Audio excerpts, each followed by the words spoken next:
미전도 족속에 대한 선교의 이야기입니다. 교회 성장의 대두와 더불어서 이제 족속 개념이 어떤 세계의 학계를 뒤흔든 적이 있었습니다. 1974년에 로잔 세계복음화 대회 시에 랄프 윈터는 미전도 족속 복음화 운동을 주장을 했습니다. 윈터는 자신이 미전도 족속 복음화 운동에 이제 매진을 하기 위해서 이제 자신의 어떤 종신교수직을 사임을 합니다. 그러면서 1976년에 나사렛 신학교를 인수해서 거기서 US 센터를 설립을 합니다. 윈터는 US 센터, 이제 US 선교 본부에 이제 미전도 족속 복음화를 이제 선교 목표를 설정하는 70여 개의 선교 단체를 영입을 합니다. 그러면서 공동 전선을 펼치고 정보와 전략이나 선교 자원을 효율적으로 배분을 협의하게 됩니다. 전 세계적으로 미전도 족속 복음화를 위한 어떤 선교 2000년 운동을 미전도 족속 입양 운동을 병행해서 수행을 하게 됩니다. 1989년 또 마닐라에서 로잔 세계복음화 대회가 개최됩니다. 당시 의장이었던 토마스 왕과 루이스 부시가 중심이 되어서 AD 2000 운동을 주장을 했습니다. 그리고 IBF의 데이빗 브라운트와의 어떤 기도 합주의 운동과 또 연결이 되어서 전 세계적인 선교 운동으로 번져나갑니다. 그래서 2000년까지 할 수 있으면 전 세계 교회 역량을 모아서 미전도 12,000여 족속을 복음할 것 천명한 적이 있었습니다. 이렇게 어떤 중차대한 어떤 선교적인 도전에 많은 교회들이 응답하고 있는 것을 또 알고 있고, 한국 교회도 이제 초교파적으로 선교 단체나 학생 선교 운동이 미전도 족속 복음화 운동에 적극적으로 또 협력하면서 이 가업을 또 이루어가고 있는 부분들을 보게 됩니다. 문제는 어떤 한국 교회 미전도 족속 복음화 운동이 좀 피상적이면서 무비판적인 서구 가치관적 경향을 그대로 내포하고 있는 사실에 볼 수 있습니다. 미전도 족속 복음화 운동의 근간을 이루는 족속의 개념을 선교 신학적인 발전 과정을 살펴보면서 또 고찰하며 또한 선교 신학적인 측면에서도 또 보려고 합니다. 선교 현직 상황에서 또 왜 족속 개념이 선교적으로 또 중요한지를 또 이유를 알면서 또 한국 교회가 또 어떻게 미전도 족속 복음화 운동에 참여해야 할지, 또한 서구 선교 단체들의 미전도 족속 복음화 전략을 볼 것입니다. 결론적으로는 어떤 한국교회 미전도 복음화에 대한 구체적인 전략을 또한 보고자 하는데요. 미전도 족속 복음화의 개념은 서구교회에서 시작이 되었습니다. 그렇지만 한국교회 관점에서 미전도 족속 개념을 재정립하는 것이 필요하다는 생각인데요. 또 한국교회의 선교 대상이 되는 어떤 재선교 지역에 대한 주도적이면서도 적극적인 전략을 강구할 필요가 있다고 보여집니다. 그리고 이 미전도 족속 복음화의 내용들은 완성이 아니고 도전이며 또 과정이기 때문에 계속적으로 구체적인 선교 NGS의 미전도 족속 복음화 운동이 실질적인 열매를 맺게 되는 것을 기대하는 가운데 있다는 것입니다. 먼저는 선교학적 측면에서 본 족속 개념의 역사적인 발전 과정을 간략히 보고자 합니다. 구스타프 바르넥이라는 근대 선교 신학의 아버지라고 불리는 우리가 탁월한 어떤 인물을 선교의 광범위한 주제를 보는 이 바르넥은 다루었습니다. 바르넥의 대표적인 저서가 이제 복음 전도에서 어떤 한 종족을 복음화하는 집단적인 선교 중요성을 초점을 맞추었습니다.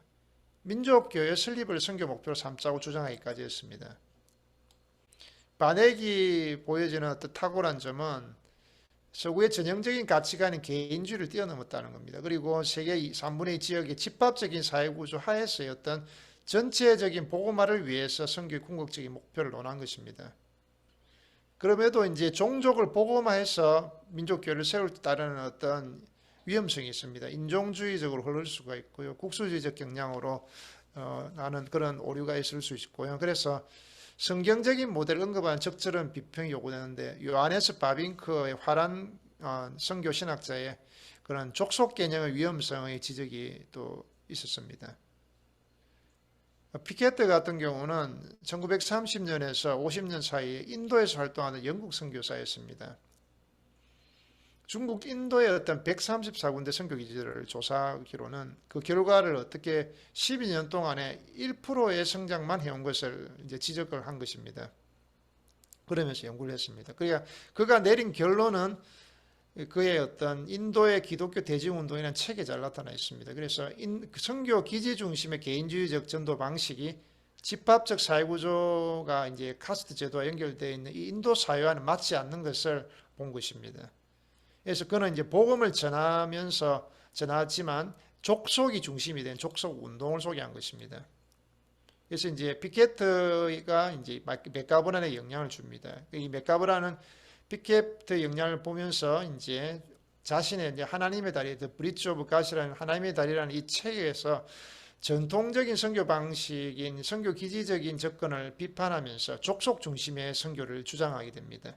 이제 족속 개념을 중심으로 한 선교를 위해서 이제 HUP적 동질 집단 원리라는 이 동질 단위의 집단을 전략적으로 활용할 것을 제의를 하게 됩니다. 그러면서 수용성의 원리를 주장합니다. 또한 족속 중심의 선교의 위험성을 또 보고는 3D disciple 1, 2, 3로 나누고 또 3P라에서 presence, proclamation, persuasion이 이 개념을 다 소개를 하는데 신학적으로 많은 분쟁을 불러일으켰습니다.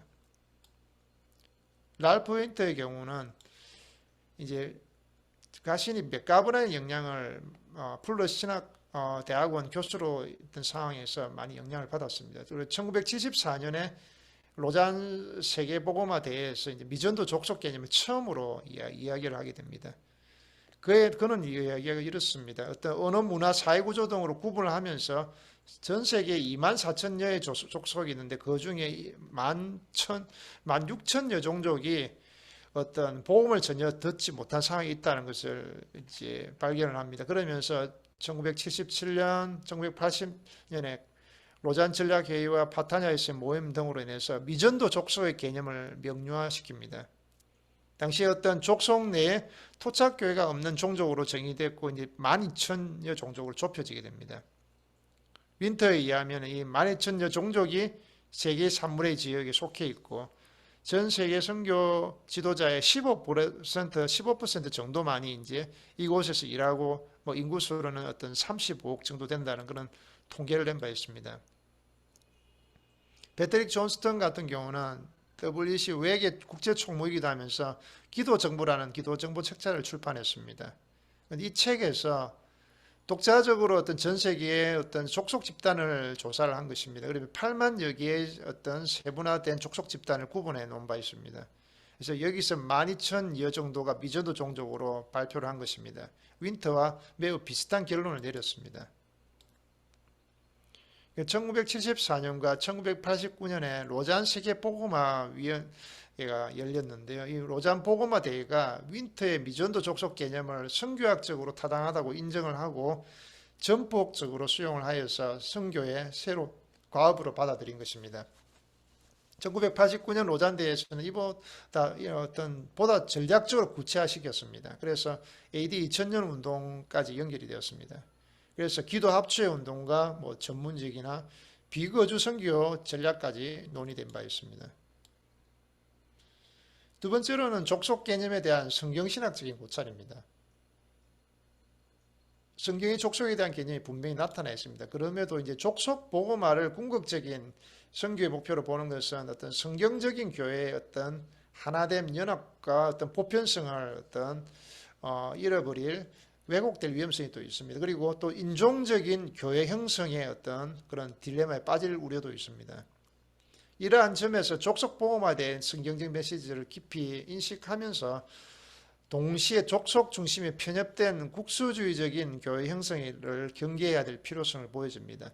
초문화적이면서 초국가적인 하나님 나라의 관점에서의 어떤 교회 연합과 협력이 요구가 된다는 이야기입니다. 그리고 이제 족속 복음화 개념이 마치 선교의 전부인 것처럼 받아들여지는 서구 중심의 또 세속적인 가치관을 경계해야 될 필요성도 보여집니다.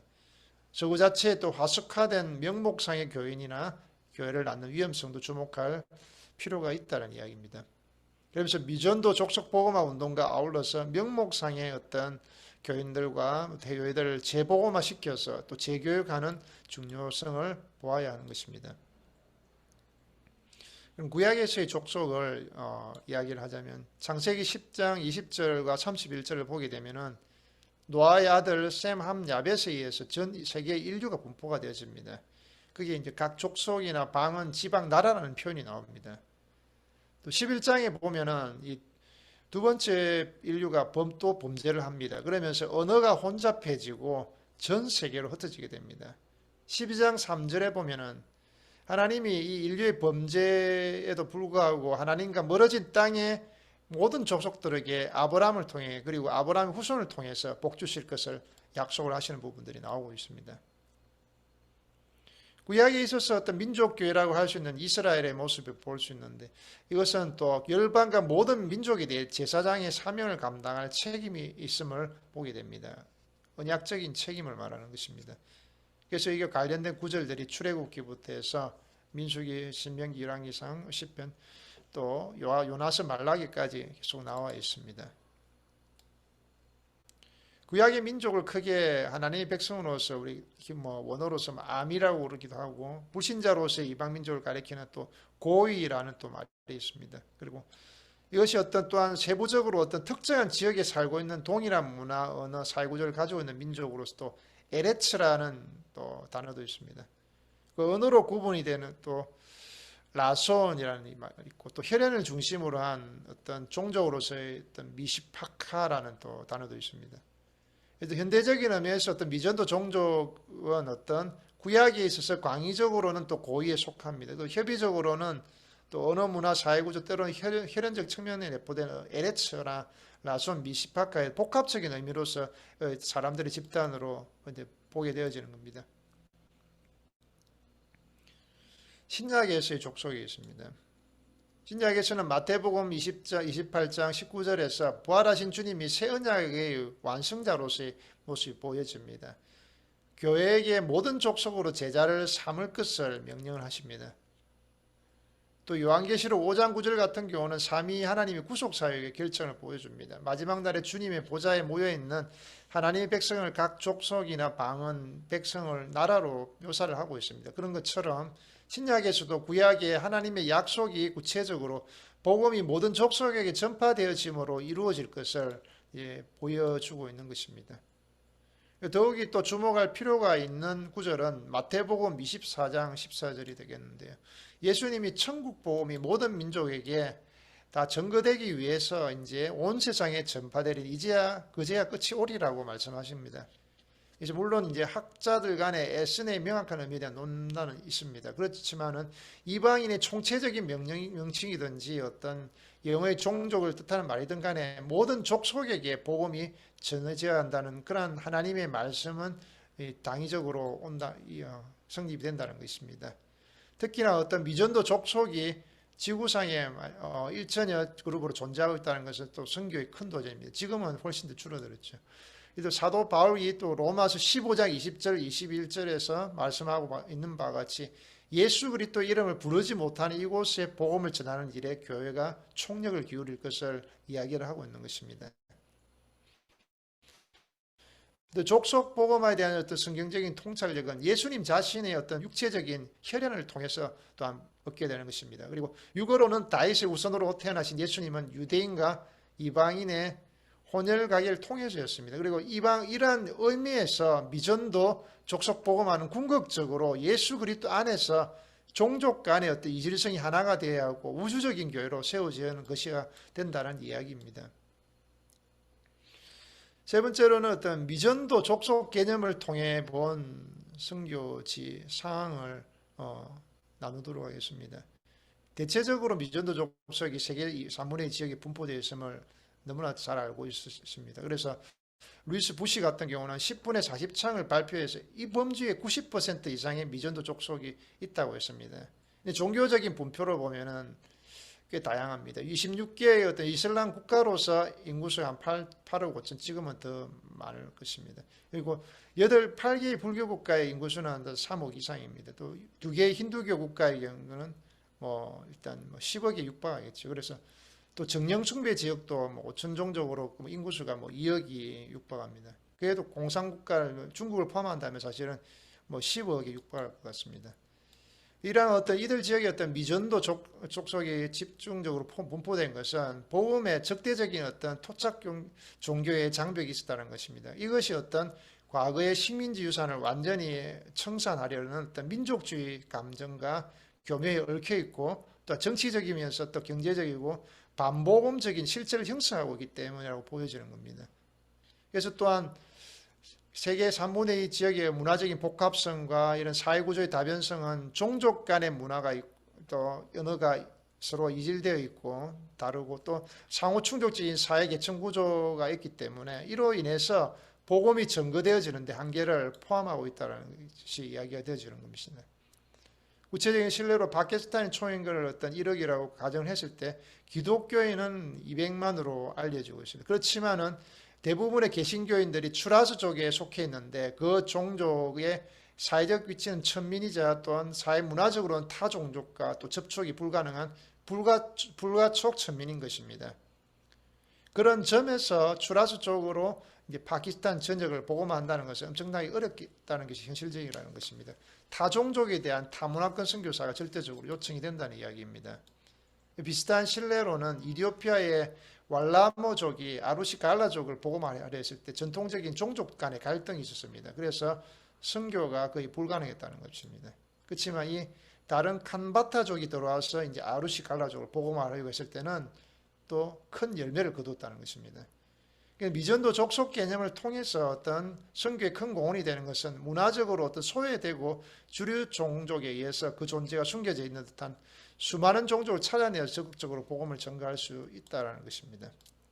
예를 들어서 어떤 이란이나 아프가니스탄 또 파키스탄 지역에 흩어져 사는 500만 이상의 어떤 발루치족 발견이 그것이 되겠습니다.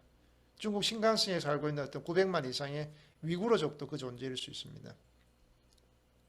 또 한국교회에 도전을 주는 동북 만주에 있는 우랄타이 계열의 어떤 만주족 1000만 또 내몽고 외몽고에 또 500만의 몽고 인종을 들 수가 있을 것이고 또 중앙아시아의 6천만여의 어떤 투르크 계통의 또 이슬람 교도들을 들 수가 있을 것입니다. 네 번째로는 미전도 족속 개념을 통해서 선교하는 구미 선교 단체 현황을 잠시 나누고자 합니다. 미국 남침너교 선교부입니다. 남침너교면 미국 최대 개신교도로 알려져 있습니다.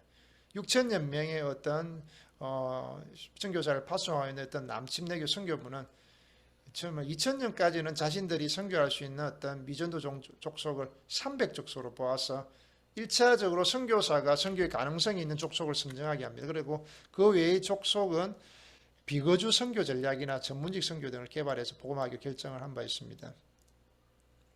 그리고 위클리프 성경 번역입니다. 위클리프는 에스놀로그라는 어떤 종족별로 성경 번역 상황을 알 수 있는 자료를 편찬하고 AD 2000년까지는 약 3000여 언어를 성경 번역할 것을 결의를 했습니다. 그래서 신약 성경이 300여 언어로 부분적으로 2000여 언어가 번역이 시작되어 갔었습니다.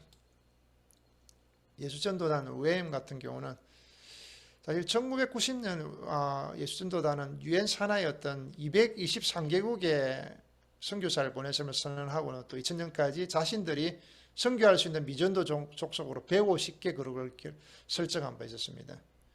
이러한 어떤 족속 상황을 보다 면밀하게 고찰하기 위해서 1989년에 국제지도선교회와 협력해서 타기드스라는 어떤 선교 전문 서적을 출판한 바 있었습니다. 또 프론티어라고 해서 개척자들입니다.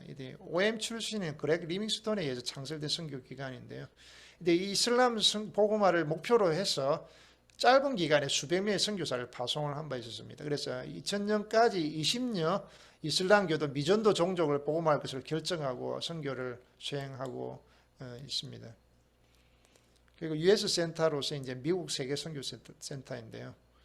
70여 개의 선교기관을 통합해서 선교센터가 운영이 되고 있습니다. 선교 목표를 미전도 족속 복음화입니다. 그리고 이 전략연구부와 또 족속 사항을 여러 조사기구들이 단장하게 해서 이제 각 선교기관의 어떤 사역 철학이나 어떤 선교지 특성에 이제 의거를 해서 미전도 족속을 분할해 어떤 복음화하기로 한 것입니다. 특히 이제 월드비전이라는 선명의 어떤 MARC와 협력을 하여서 지금까지 어떤 세 권의 미전도 족속 시리즈를 출판한 바 있습니다.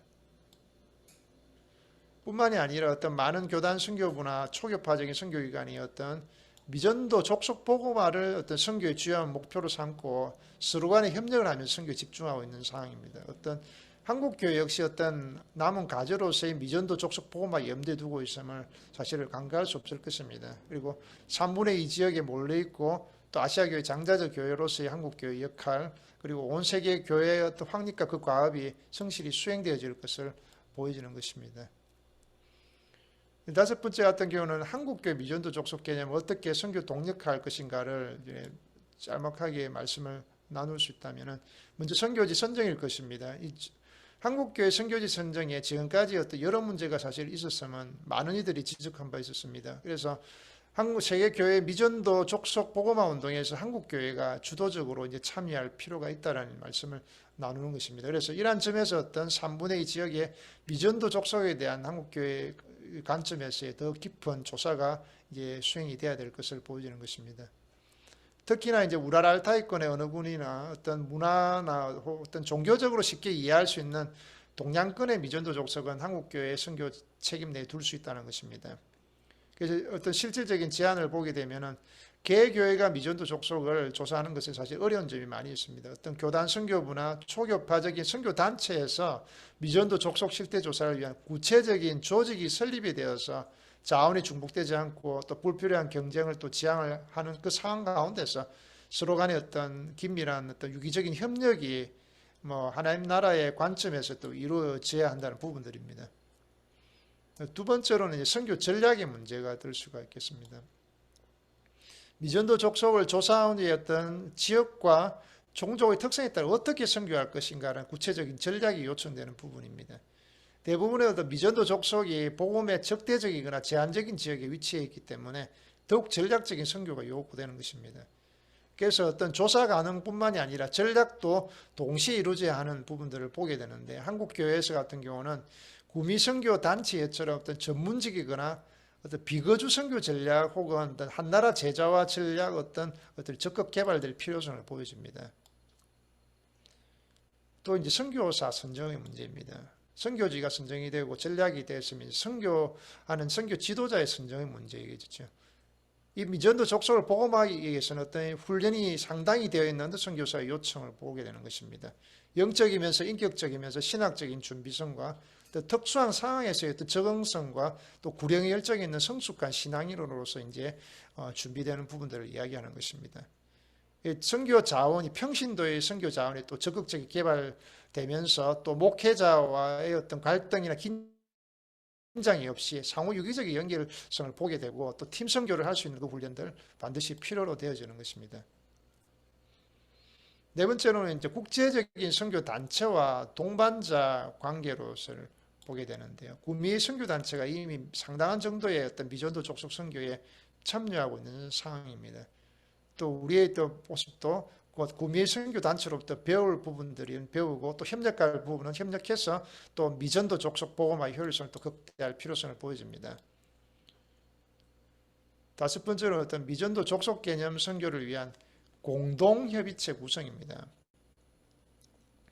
어떤 세계적으로 어떤 미전도 족속 개념 선교를 위한 협의체가 개국가적으로 또 초국가적으로 또 형성이 되어 있습니다. 그래서 한국교회 같은 경우도 어떤 미전도 족속 복음화를 위해서 상호 협력을 하고 공동정선을 펼칠 수 있는 협의체를 구성할 그 이유가 있다는 것입니다. 그럴 때 어떻게 이렇게 되어지면은 자원이 효율적으로 배분이 되어지고 어떤 쓸데없는 중복이나 과도한 경쟁이 지양될 수 있는 이점이 있다는 겁니다.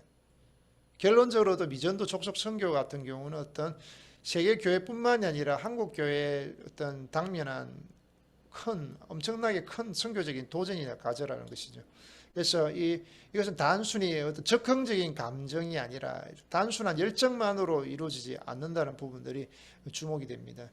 그래서 어떤 선교적인 힘과 지혜를 모으고 기도를 통해서 이 사탄의 그런 어떤 벽이 무너질 것을 기대하면서 어떤 조직적으로 규모 있게 사명을 감당해야 될 필요성을 보여진다는 겁니다. 그래서 하나님이 어떤 섭리적으로 한국교회뿐만이 아니라 어떤 새로운 선교의 가능성과 동시에 또 북방 지역의 선교길 또 많은 지역의 선교 문을 열어놓으심을 또한 믿고 또 보아야 하는 부분들이 필요하다는 것입니다.